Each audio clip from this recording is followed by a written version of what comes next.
Hello, English 100. It is now week 8. We're halfway through the semester.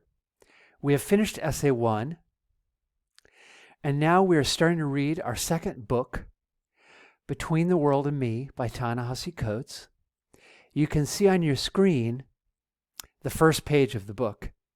And we will come back to that in a minute.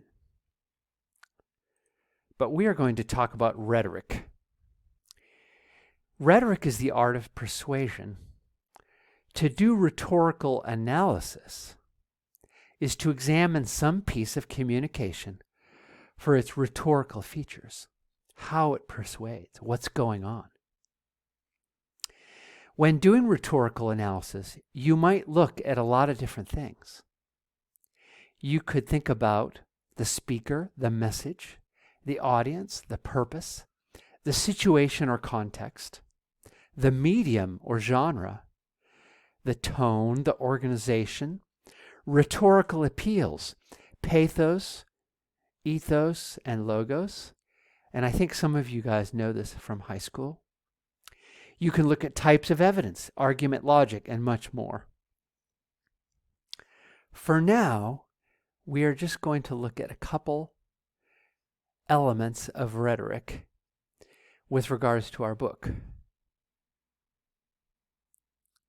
Okay, so this is the Rhetorical Triangle, and we're going to focus on audience. But first, the triangle. Message, speaker, and audience. So for any book you read, or video you watch, or article you read, or speech by a politician, you can use these ideas to analyze the rhetoric. So in the case of Between the World and Me, the speaker is Ta-Nehisi Coates. And we know that he is an African-American man who grew up in Baltimore. And you can look at all kinds of things about him and how that affects the rhetoric. The message is everything he says in the book. And we will focus mostly on that while we read the book. For now, let's think about audience. So the audience of the book, in the most obvious way, is anyone who reads it.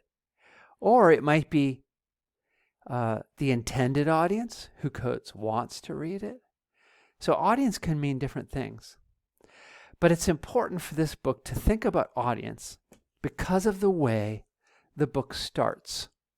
So now we're going to go back to the first page of the book and think about audience. Okay, so here's the beginning of the book.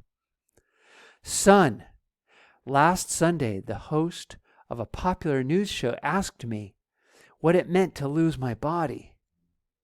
The host was broadcasting from Washington, D.C., and I was seated in a remote studio on the far west side of Manhattan, etc.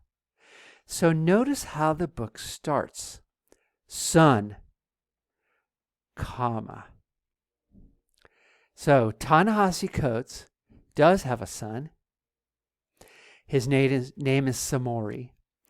And I think when the book came out, which was about 5 years ago, his son was about 15 years old.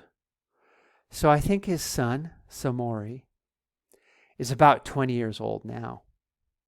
But what's important for us is that he begins the book this way.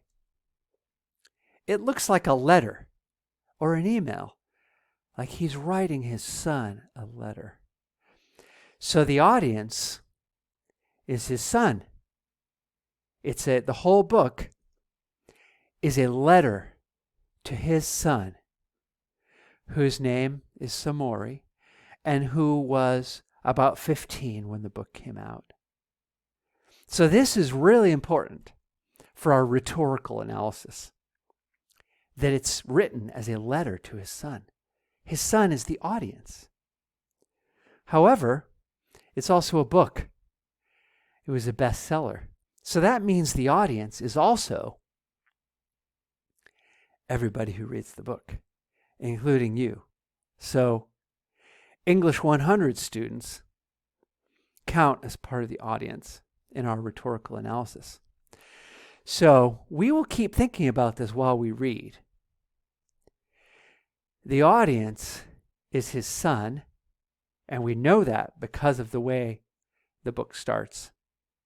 And the audience is also everybody who reads the book.